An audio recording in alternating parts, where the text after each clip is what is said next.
परमहंस योगानंद कहते हैं कि स्मरण शक्ति के सामर्थ्य के कारण ही मानव अद्वितीय है। सभी जीवों की आत्माएं अपने दिव्य उद्गम की अवचेतन स्मृति के द्वारा स्वभावतः अपने स्रोत की खोज की ओर अग्रसर हैं।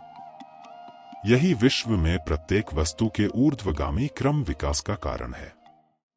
परंतु ईश्वर की सृष्टि की योजना के अनुसार केवल मर्त्य शरीर और उसकी श्रेष्ठ बुद्धि व स्नायु तंत्र की प्राप्ति के पश्चात ही आत्मा को अंततः परमात्मा के साथ अपने मूल एकत्व की चेतन स्मृति का साधन प्राप्त होता है। स्मृति वह शक्ति है जिसके द्वारा हम अपने अनुभवों को मानसिक रूप से दोहराते हैं। यदि यह स्मरण शक्ति न होती तो हम जीवन में अर्जित सभी धारणाओं को भूल जाते और हमें प्रत्येक दिन जीवन को शिशुओं की भांति नए सिरे से आरंभ करना पड़ता। यदि किसी व्यक्ति की मानसिकता विक्षिप्त हो गई है और इस कारण उसकी स्मृति खो गई है, तो ऐसा वह व्यक्ति बच्चों की तरह व्यवहार करता है। अनुभवों का कोई महत्व नहीं यदि हम उन्हें पुनः याद न कर पाए और उन्हें फिर से न जी पाए। हम आत्मनिरीक्षण द्वारा और अपने विगत व्यवहार के विश्लेषण द्वारा ही सीखते हैं। मनुष्य की स्मरण शक्ति से ही मानव जीवन का महत्व है।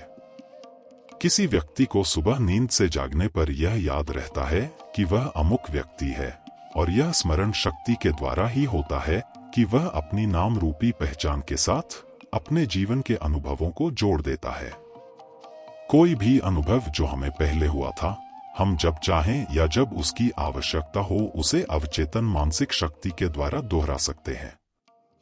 जो कुछ हमने पहले किया है उसे याद करके जो कुशल कार्य हमने सीखा है उसे फिर से कर सकते हैं, अथवा यह जान सकते हैं कि किसी विशेष परिस्थिति में हमें कौन से कार्य करने हैं और कौन से नहीं। अवचेतन मन सदा क्रियाशील रहता है। दिन के समय यह अनुभवों को दर्ज करता है और रात में भी एक चौकीदार की तरह शरीर की देखभाल करते हुए क्रियाशील रहता है। नींद से जागने पर व्यक्ति जानता है कि वह ठीक से सोया या नहीं। अवचेतन मन की यह स्मरण शक्ति सदा जागृत सच्चिदानंद ईश्वर की ही शक्ति है। प्रत्येक आत्मा में उस चेतना की स्मरण शक्ति का बीज है, क्योंकि उसे यह ज्ञान रहता है कि वह सदा ईश्वर में ही वास करती है। स्मरण शक्ति अमरत्व का वह बीज है जिसके विकास के द्वारा हम इस जीवन की और अपने पिछले जन्मों की सभी घटनाओं को पुनः याद कर सकते हैं। दिव्य स्मरण शक्ति का विकास करें। परमहंस योगानंद कहते हैं कि जब हम इस जीवन में मर्त्य मानव के रूप में अपने सभी अनुभवों को याद रख सकते हैं, तो ऐसा क्यों है कि हम अपनी आत्मा में घटने वाले सभी दिव्य अनुभवों को नहीं याद कर पाते? स्मरण शक्ति के दो प्रकार हैं।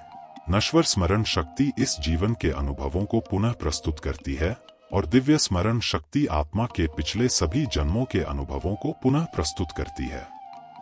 अधिकांश लोगों को केवल नश्वर स्मरण शक्ति का ही बोध रहता है।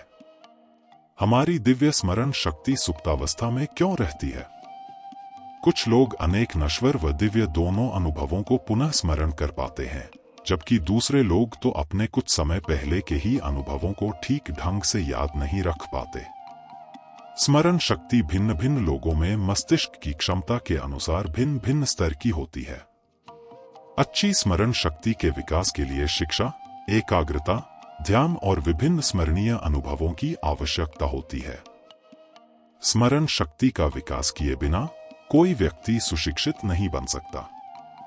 यदि कोई व्यक्ति अपने किसी अनुभव के पश्चात उसे भूल जाए, तो चेतन मन के लिए उस अनुभव का कोई मोल नहीं रहता। स्मरण शक्ति की योग्यता को बढ़ाने के द्वारा हम इसे इतना शक्तिशाली बना सकते हैं कि हमें सब कुछ याद रहे, यहाँ तक कि अपना दिव्य मूल स्रोत भी। दिव्य स्मरण शक्ति को जागृत करने के द्वारा हम अपने सभी पिछले जन्मों के प्रत्येक अनुभव को पुनः स्मरण कर सकते हैं और अंततः अपनी आत्मा के स्वरूप को प्राप्त कर मुक्त हो सकते हैं। स्मरण शक्ति पर शारीरिक व्यायाम का प्रभाव। परमहंस योगानंद कहते हैं कि आसन और उपयुक्त शारीरिक व्यायाम स्मरण शक्ति के विकास में लाभदायक हैं। आज जबकि मशीनों ने जीवन के बहुत से क्षेत्रों और कार्यों में शारीरिक क्रियाओं का स्थान ले लिया है, मनुष्य शारीरिक रूप से सुप्त हो गया है और उसे नियमित व्यायाम की अति आवश्यकता है। अपने शारीरिक व्यायाम के लिए मानव ने यांत्रिक व दूसरे अन्य प्रकार के उपकरणों का आविष्कार करना आरंभ कर दिया है, जिनका प्रयोग वह कमरे में भी कर सकता है। शारीरिक व्यायाम करते समय उस व्यायाम से पूर्ण लाभ प्राप्त करने के लिए मन को उस व्यायाम पर एकाग्र करना आवश्यक है। केवल मांसपेशियों में जोर देने से ही नहीं, बल्कि मन की एकाग्रता की आंतरिक शक्ति, जो प्राण शक्ति को जागृत कर उसे पुनः दिशा देती है, के बल से शरीर को शक्ति मिलती है। स्मरण शक्ति बढ़ाने वाले आहार। परमहंस योगानंद कहते हैं कि ऐसे कई आहार हैं जो मस्तिष्क को विकसित करने में उपयुक्त हैं, और कुछ आहार मांसपेशियों के लिए, कुछ नाड़ी तंत्र के लिए और कुछ शरीर के भिन्न भिन्न अंगों के निर्माण व उनके पोषण के लिए सहायक होते हैं। स्मरण शक्ति के विकास के लिए हमें वे आहार खाने चाहिए जो मस्तिष्क की शक्ति को बढ़ाए। स्मरण शक्ति के विकास में प्रोटीन सहायक है। योगीजन कहते हैं कि पिसे हुए अखरोट और बादाम में नींबू या संतरे के रस की कुछ बूंदें मिलाकर रात को सोने से पहले लेने से मनुष्य की मस्तिष्क शक्ति बढ़ती है। दूध व चीज भी अच्छे मस्तिष्क आहार हैं। योगीजन कहते हैं कि चिंता और तनाव के समय में व्यक्ति को एक ग्लास पानी में 1 या 2 नींबू का रस मिलाकर पीना चाहिए। ठंडे पानी से सिर को धोना चाहिए और ठंडे पानी को पूरे ललाट पर, भ्रूमध्य पर व नपुनों और कानों पर लगना चाहिए। ऐसा करने से नसों की प्रक्रिया को तुरंत शीतलता मिलती है, मन अधिक शांत हो जाता है और अच्छी स्मरण शक्ति लौट आती है। अत्यधिक चर्बी वाले भोजन न खाएं, जिनके कारण मस्तिष्क की सतह पर खून की नाड़ियों में चर्बी जमा हो जाती है।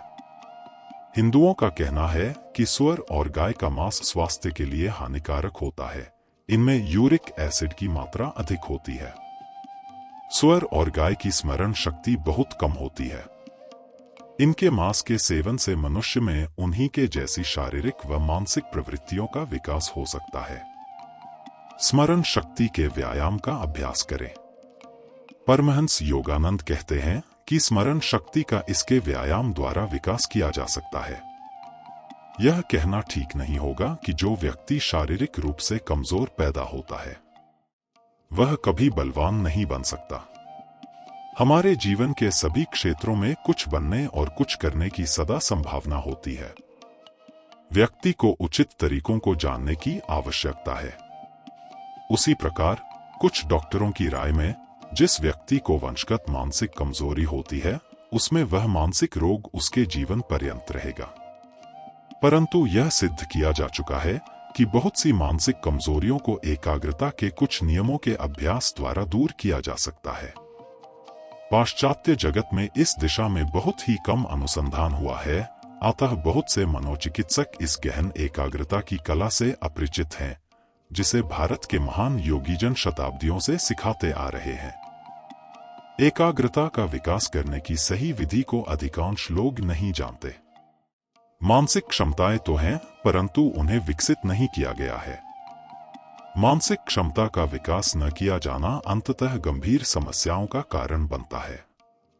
शरीर की भांति मस्तिष्क को भी स्वस्थ रहने के लिए उचित व्यायाम की आवश्यकता होती है। इसलिए अच्छी स्मरण शक्ति को विकसित करने के लिए व्यक्ति को न केवल शारीरिक व्यायाम करना और स्वास्थ्यवर्धक आहार ही खाना चाहिए, बल्कि उसे मानसिक अनुशासन का पालन भी करना चाहिए। घटनाओं को याद करने का प्रयास करें। मानस चित्रण की कला का अभ्यास करें। किसी वस्तु अथवा दृश्य को ध्यान से देखें और फिर अपने मन में उस चित्र को पुनः देखने का प्रयास करें। भजनों और गानों की लय को याद करने और उन्हें मन ही मन गाने से स्मरण शक्ति का विकास होता है। कोई भी कार्य जो भावना के साथ किया गया हो अथवा जो भावनाओं को जगाता हो, वह स्मरण शक्ति को बढ़ाता है।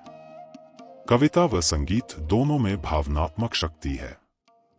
हम सभी अपने जीवन के अत्यधिक दुखों और अत्यधिक सुखों को आसानी से याद कर सकते हैं। क्यों? क्योंकि उन अनुभवों को गहनता से महसूस किया गया था। कुछ भी जो गहराई से अनुभव किया गया हो, वह व्यक्ति की स्मरण शक्ति को बढ़ाता है। कविता, लेखन और मानसिक रूप से गणित करना भी एकाग्रता व स्मरण शक्ति के विकास की अच्छी विधियां हैं। आप देख रहे हैं YouTube चैनल ज्ञान की कलम।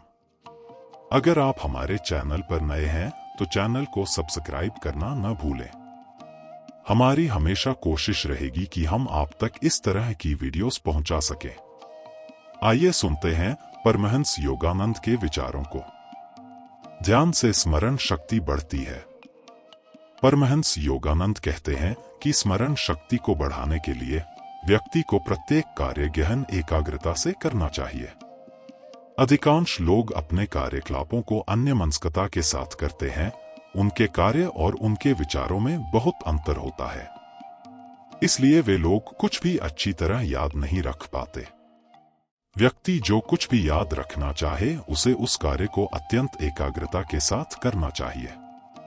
कार्य में बहुत अधिक व्यग्रता की आवश्यकता नहीं है, परंतु जो भी कार्य हाथ में ले उसे पूरे मनोयोग के साथ करें।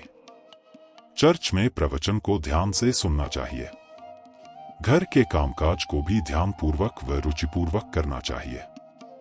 हाथ में लिए हुए कार्य में मन का लगा होना अंतर्मन में ईश्वर का चिंतन करने में बाधा बनने का कोई कारण नहीं है, परंतु ध्यान के समय मन केवल ईश्वर पर ही होना चाहिए।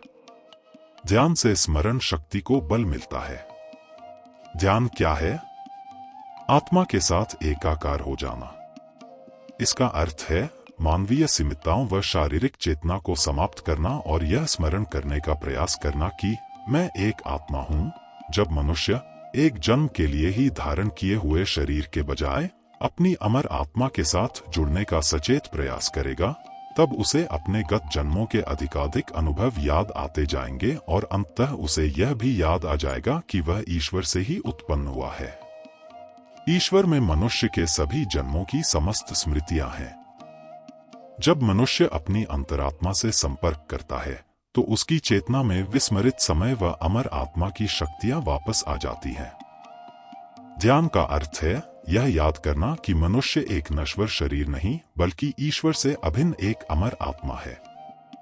दिन में हम स्वयं को मनुष्य समझते हैं, परंतु रात्रि के समय स्वप्न रहित में गहन निद्रा में हम अपनी इस नश्वर प्रवृत्ति को भूल जाते हैं।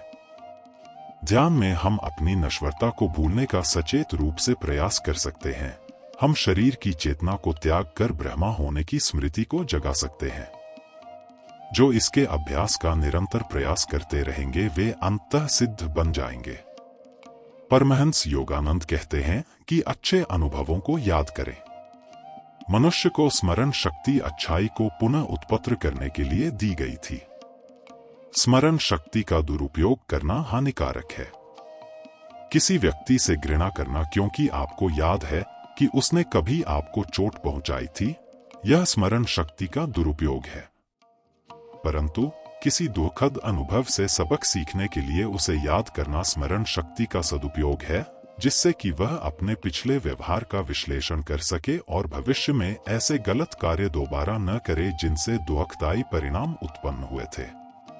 किसी गलत विचार को याद करके दोबारा उसके अनुभव में मन को नहीं लगाना चाहिए, नहीं तो वह मन में अधिक लंबे समय तक रहेगा। स्मरण शक्ति हमें जीवन के अच्छे अनुभवों और पाठों को जीवंत रखने के लिए दी गई थी। पिछले गलत विचारों को याद न करके उनसे पीछा छुड़ाए। यदि वे मन में फिर भी आ जाए तो उनकी ओर कोई ध्यान न दें। मैं फिर दोहराता हूं कि बुरे अनुभवों को याद रखना और उन पर विचार करना ईश्वर द्वारा दिए गए स्मरण शक्ति के उपहार का दुरुपयोग है। बल्कि व्यक्ति को शपथ लेनी चाहिए, मैं स्मरण शक्ति का उपयोग केवल अच्छे विचारों और अनुभवों को याद करने के लिए करूंगा। इसी क्षण से मैं अपने मन से सभी अप्रिय यादों को निकाल देता हूं। उनका संबंध मर्त्य मानव से है। मैं ईश्वर की संतान हूं। मैं जो कुछ अच्छा है उसी को देखूंगा, सुनूंगा, चखूंगा, छूऊंगा, अनुभव करूंगा और उसी की इच्छा करूंगा। मैं अपने जीवन के अनुभवों से केवल अच्छाई को चुनकर अपनी स्मृति में बनाए रखूंगा। स्मरण शक्ति के दुरुपयोग को सदा के लिए समाप्त कर दे। जो व्यक्ति अच्छी भावनाओं का अनुभव करता है और अच्छे विचारों को सोचता है और प्रकृति व लोगों में केवल अच्छाई को देखता है, वह केवल अच्छा ही स्मरण रखेगा। स्मरण शक्ति आपको अच्छी बातों के तब तक अनुस्मरण के अभ्यास के लिए दी गई थी जब तक कि आप उच्चतम अच्छाई, ईश्वर को पूर्णतः याद नहीं कर पाते। प्रत्येक वस्तु में केवल अच्छाई देखने से आप निश्चित रूप से पाएंगे कि एक दिन अदृश्य शक्ति विचारों, संवेदनों और भावनाओं के समस्त झरोखों को नष्ट कर देगी, जिसके द्वारा आप सृष्टि में दिव्य सामंजस्यता की केवल झलक मात्र देखते रहे हैं। तब आप एक अनंत झरोखे से सर्वव्यापी अच्छाई, ईश्वर को देख पाएंगे। दिव्य स्मरण शक्ति की शाश्वत ज्वाला को जागृत करें जब तक कि वह आपकी विस्मरणशीलता का नाश न कर दे और आपको केवल यह याद रहे कि आप सदा ईश्वर के साथ एक थे और अब भी एक हैं।